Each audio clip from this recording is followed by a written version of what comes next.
Shabbat Shalom and greetings to you all. How was your leap day? You know, it's odd to have that 29th day of February when we're just so used to there only being 28. We get used to things.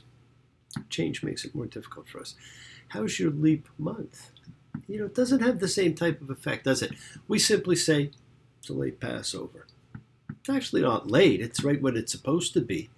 And we're used to it being like a couple of weeks different. So, you know, it's not the same noticeability as the leap day.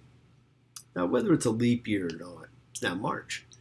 And you know what they say, in like a lion, out like a lamb. Well, what if it comes in like a lamb? I hope it doesn't go out like a lion. What a month this is. So many things happen in March. It signals beginning of the year. Spring is coming. Days are longer, noticeably longer.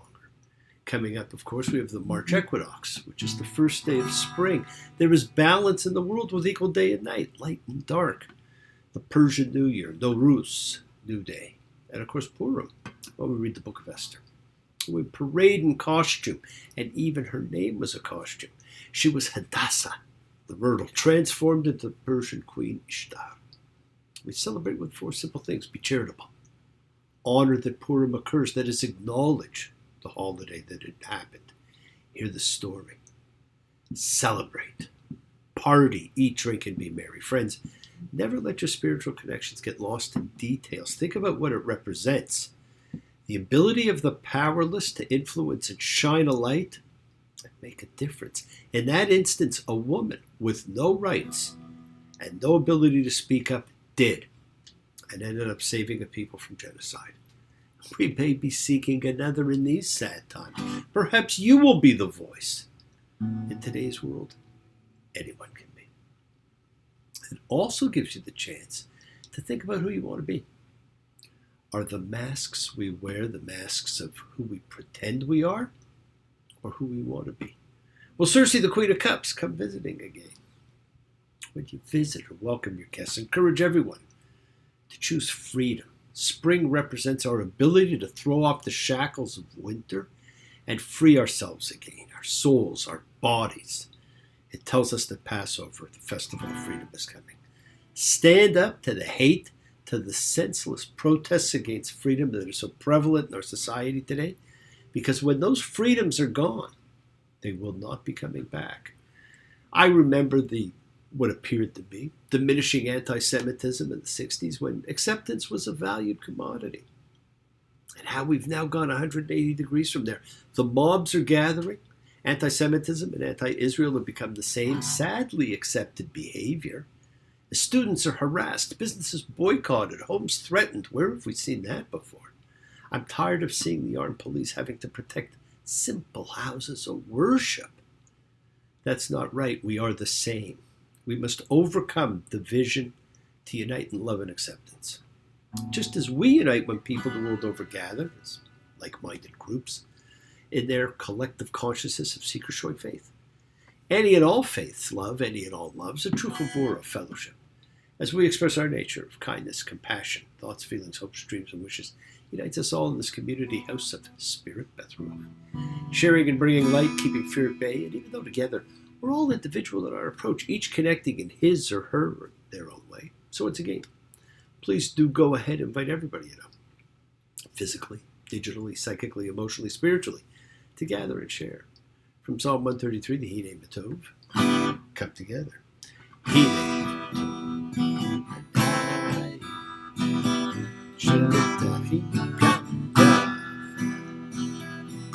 Matov.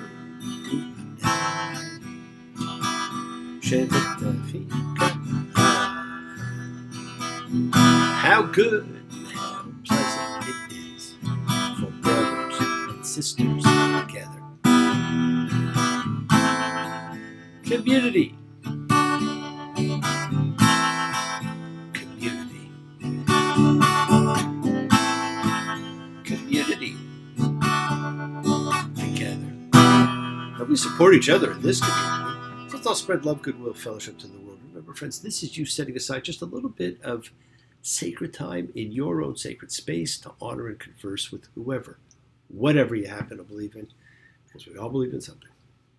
It is a part of your Kavanah, Your intention that you put out to the universe, it's goodwill. Goodwill and intention, the roots of which you control, of which you can correct. Your intention sets in motion everything that occurs in your lives. So let's take some time now. Let's use that intention. So let's send some of that goodwill, some light, some healing out to whoever you know that needs it.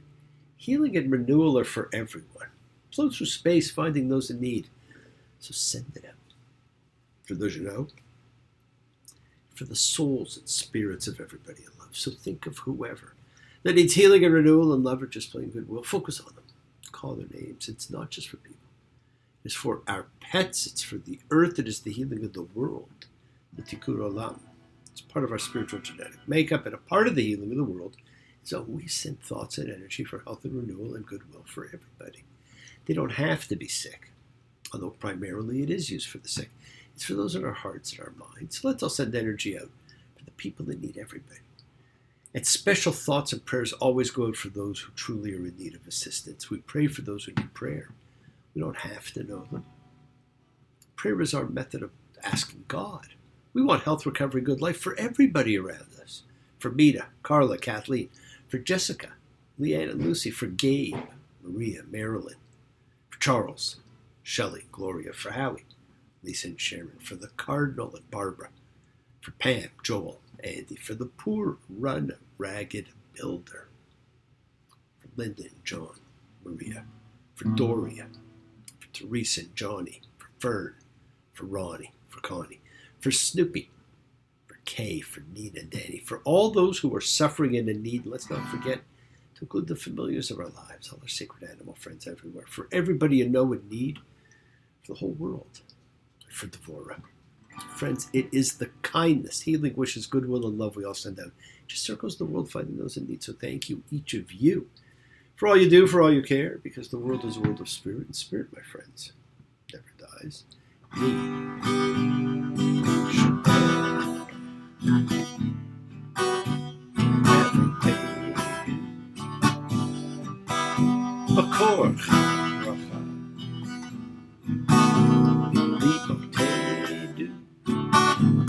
May the source of strength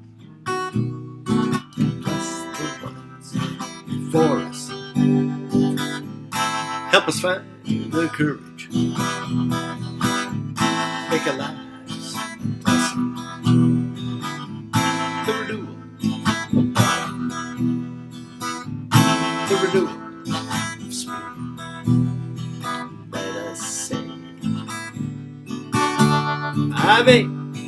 Let us all have our spirits renewed. This is the great prayer for healing, which we call upon God to heal as He has healed before. Mishaberach, may He be blessed, because all healing is a blessing. Let's all send and receive healing and renewal energy in our efforts to love, to share, to care, to grow. Now, I don't know about you, but I'm getting so tired of the news and media pulling people apart, breaking down, not improving the means of communication, fostering anger and hate because that pays. So I'm thinking of tossing it in and just going back to tin cans and string, drums, or maybe smoke signals. Although you're probably not allowed to refer to smoke signals anymore, as it may be insulting to some. But I gotta tell you, I'm trying to make some sense of it all. I can see it makes no sense at all. Is it cool to sleep on the floor? Cause I don't think I can take it anymore. Clowns to the left of me, jokers to the right. Here I am, stuck in the middle with you. And there are clowns and jokers all around. And this week we're going to see Aaron is kind of stuck in the middle as we read tisa, what you take. Now this week we begin a necessary process that we all go through. We move from inspiration and idea to formulation. A process we go through in all of our ideas and all of our breakthroughs. More details for the enhancements of worship are coming, and I'll spend more time later on talking about this process that we go through. We begin with two amazing formulas. The formula for anointing oil and the formula for divine incense. Wouldn't you love to try them both? I know I would. But we're told they're both for, exclusive use only. They're for sacred purposes. They are for God alone. good sense, innocence, crippling mankind, dead kings, many things I can't define, occasions, persuasions, clutter your mind, incense and peppermints, color of time. Who cares what games we choose? Live nothing to lose. Now, how's that for reaching back to one of the early psychedelic songs? But we also are going to meet all the artisans who will create these adornments we're told about. The ark, the menorah. It's not Moses who's going to fashion these. He's given the blueprints. It is the artisans, the creative, the ones who can blend beauty and form to function. Just as we need to blend art and science, intellect and emotion, idea and vision to create anything of value in our lives. This is the introduction of artists into the world of the sacred. There is a conjoining of science and art, mind and feeling, intellect and emotion, balance, to fashion the great tools of worship. Those that combine the two spheres, who can blend left and right brains together in the service and honor of God. And the glory of God shines in all of us. It is the honoring, the celebrating, the spiritual, comprehensive feeling of connecting to the unifying power of creation that people have sought and continue to seek, sometimes throughout their lives, and sometimes only find and become part of on death. We just had the great epiphany. 10 rules for life. Well, what's the priority? Because we're going to be told the priority now, too. If you had to pick one, what would it be? Seems pretty simple. It should be maybe like, do not murder. What else might get the nod? Doesn't that strike at the true heart of humanity? Exodus 31:13. And you speak to the children of Israel, saying, you shall observe my Sabbaths, because it's a sign between me and you through your generations, to know that I, the Lord, make you holy. And you shall observe the Sabbath, because it's a holy thing to you. One who desecrates it shall be put to death. Because anyone who does work in it, that person will be cut off from among his people. There you go. It's not murder. The Sabbath. It will be emphasized to the people many, many times. Why just the Sabbath out of all the commandments? Well, one reason, it's a sign between me and you. The sign of the Noahic covenant was the rainbow. The sign of the Abrahamic covenant was circumcision. So the sign of the Israelite covenant at Sinai is the Sabbath. It is more important that people realize a sign participates in the thing that it symbolizes. In this case, it is about the combining of cosmic with history. It sets the history of human events that began with Genesis 1 in the context of the very nature of the universe, and it makes time holy. The Sabbath is so incredibly important that a violation of the Sabbath bears an extraordinary punishment. When he finished speaking with him in Mount Sinai, he gave the 2 tablets of the testimony of Moses, tablets of stone written by the finger of God.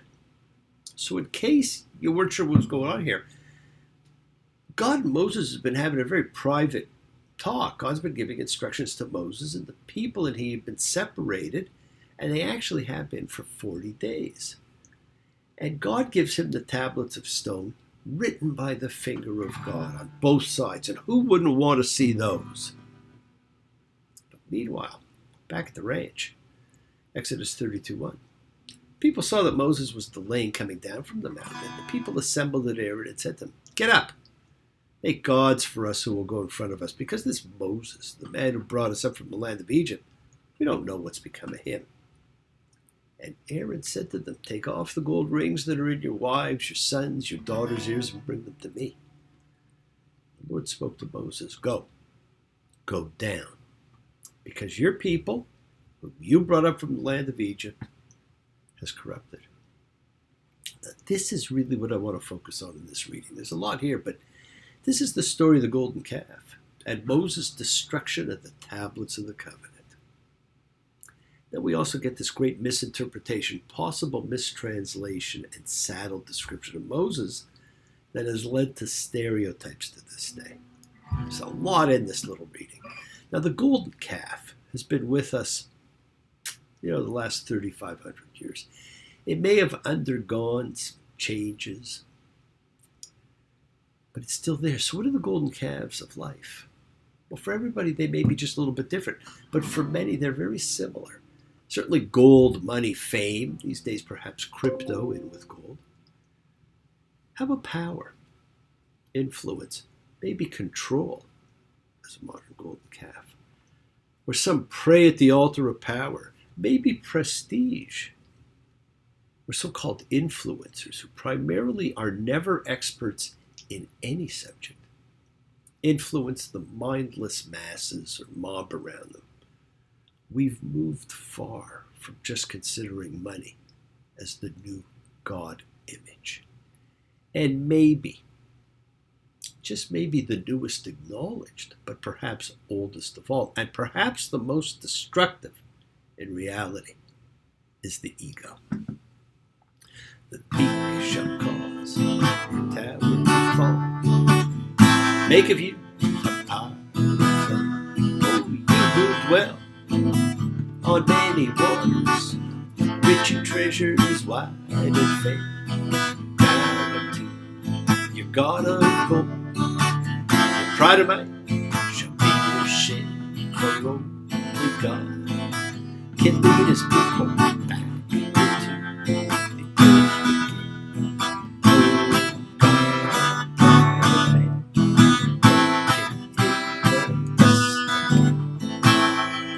that's a classic 1967 Quicksilver Messenger service tune, Pride of Man, which appeared on Gordon Lightfoot's first album and was written by the actor Hamilton Camp. Pride, ego, the downfall of so many, so much. We are attached to ego, but our true self lies in the soul. And the difference between them is huge. Ego seeks to serve self. Soul seeks to serve others. Ego seeks outward recognition. Soul seeks inner truth. Ego views life as a competition. Soul seeks to preserve others. It's a gift of sharing. Ego seeks to preserve self. Ego looks outward. Soul looks inward. Ego feels lack. Soul feels abundance. Ego is mortal. Soul is eternal. Ego is drawn to lust, while soul is drawn to love. The ego seeks wisdom. The soul is wisdom. Ego enjoys the prize. Soul enjoys the journey. Ego causes pain, but soul causes healing. Ego rejects God. Soul embraces God. Ego seeks fulfillment. Soul is eternal wholeness. Ego is me. Soul is we. The mystical episode of the golden calf, Egel Hazahav, is one of those ancient memories that stays with the collective souls of man. And many scholars believe it was an idol or a cult image.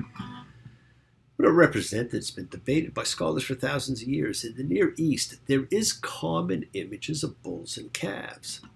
And even if it was created as an idol, it would not have been a god. These people used idols as representations, but did not consider them gods as we think they did. That's just like, poor education on our part. The golden icon was conceived as the terrestrial throne or platform for the deity, having the precise same function as the cherubim over the ark. Moses was gone. The people needed a new leader. The calf was that new leader, as they would have imagined God riding upon the calf. But this story is also a call for people to reflect what the golden calves they erect in their own lives. Where do you put your treasure, your time, your attention? Why did Aaron do this? Did he think Moses was gone?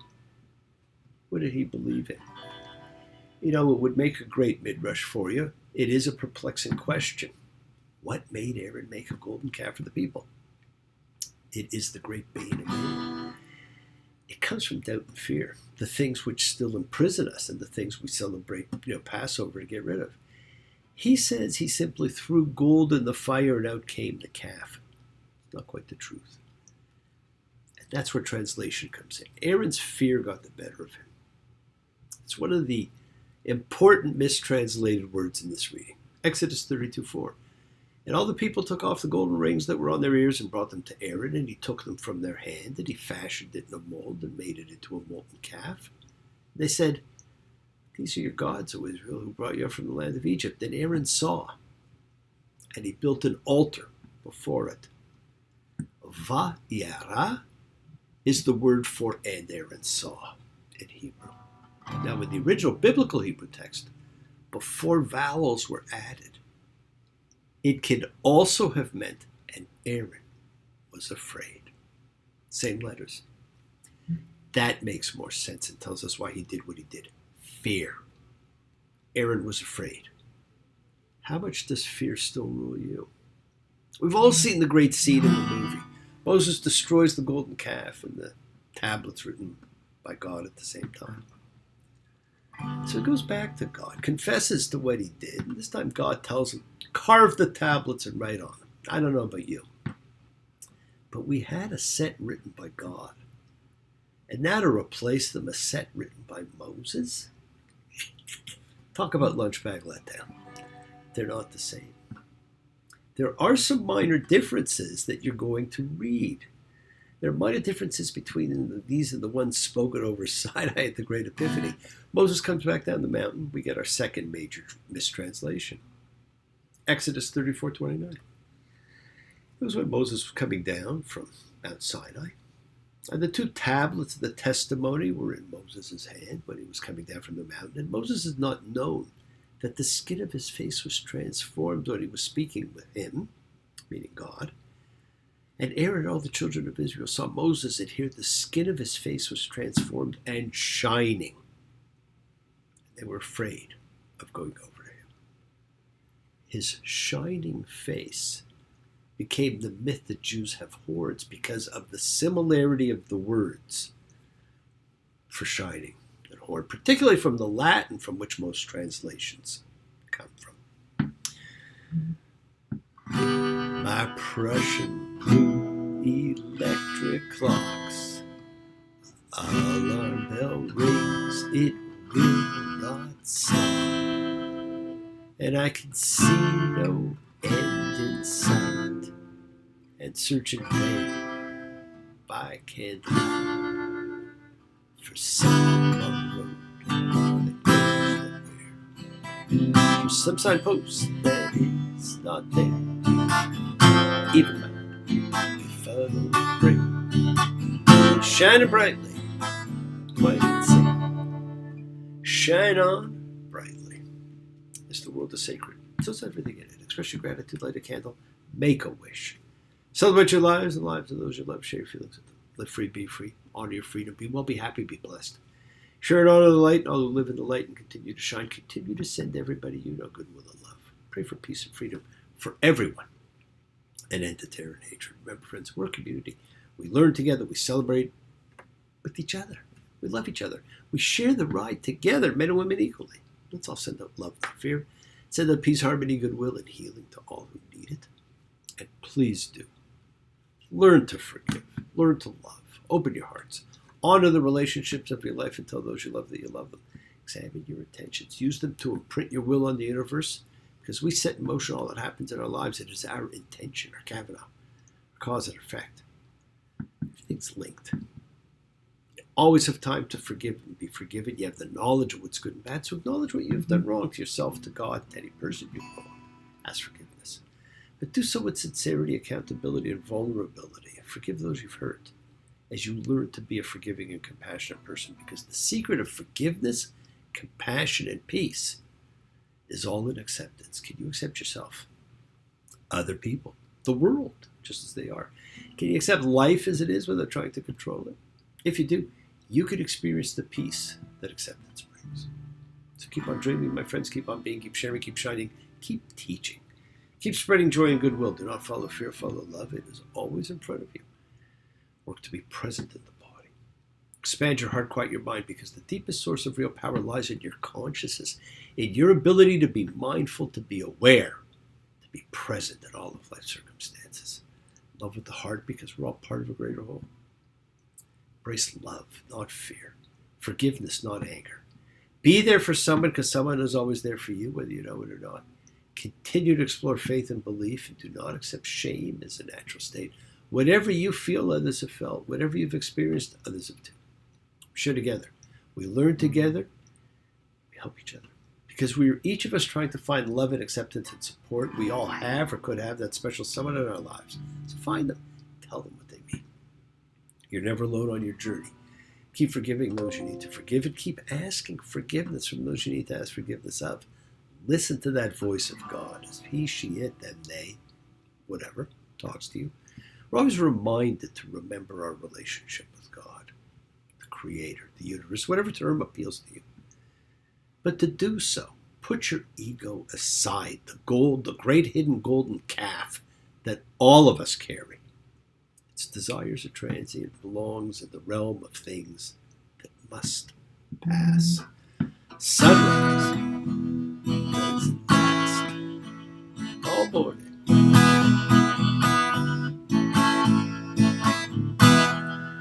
Cloudburst doesn't last all day.